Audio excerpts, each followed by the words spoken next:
A expressão arte marcial é uma expressão que traduz bem o que nós fazemos a partir do momento que nós temos palavra arte dentro dessa expressão.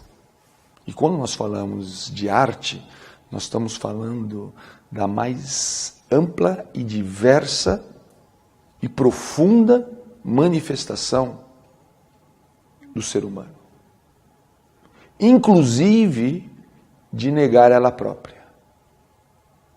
Então, quando nós falamos de arte marcial, a primeira coisa que as pessoas pensam é em luta. Pensam em lutador, né? Obviamente que os ícones que vêm à cabeça é o Bruce Lee, é o Jackie Chan, né? Esses lutadores de MMA, né? Que são uma manifestação das artes marciais. Mas há uma outra manifestação que nega a luta.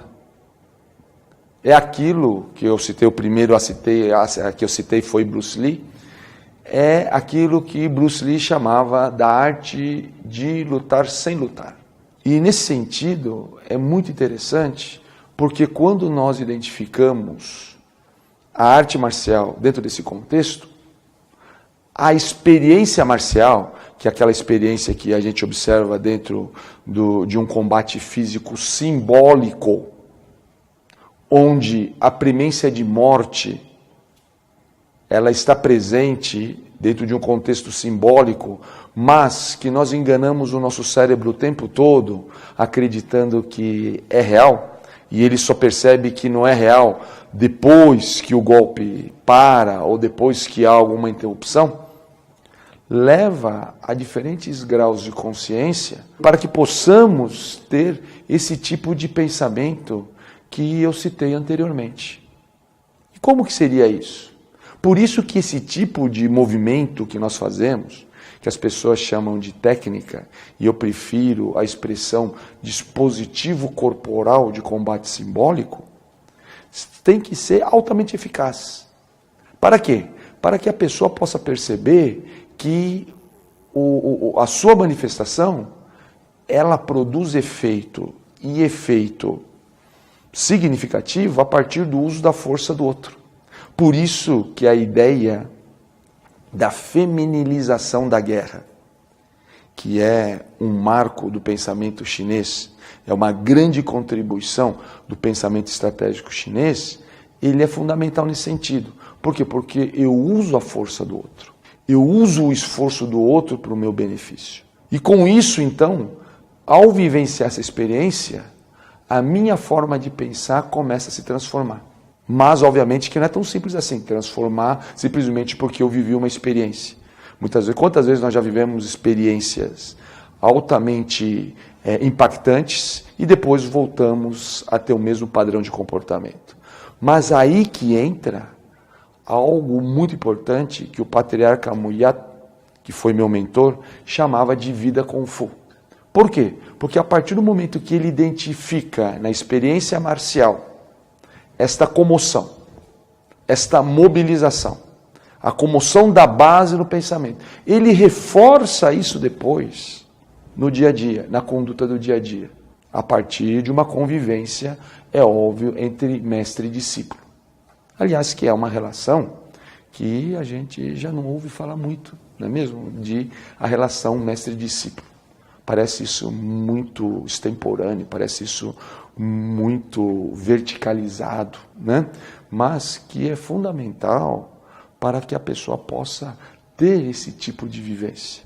Obviamente que eu estou me referindo a mestres altamente qualificados e discípulos altamente dedicados. Tá? Pessoas que têm condições de honrar as suas respectivas posições. E com isso, então, nós temos essa ideia do que é o que compõe um sistema de arte marcial.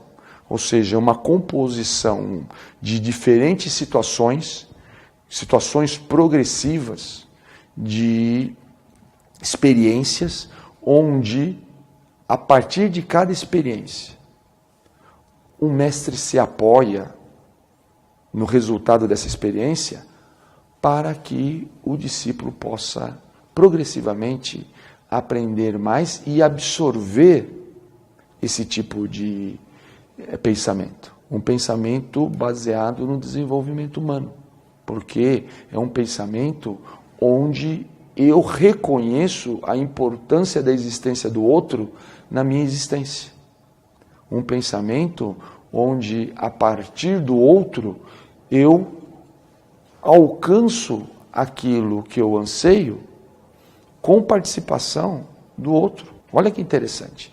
Esse é um trabalho onde, mais importante do que eu evoluir individualmente, é eu levar em consideração que a evolução do outro contribui para que eu possa evoluir.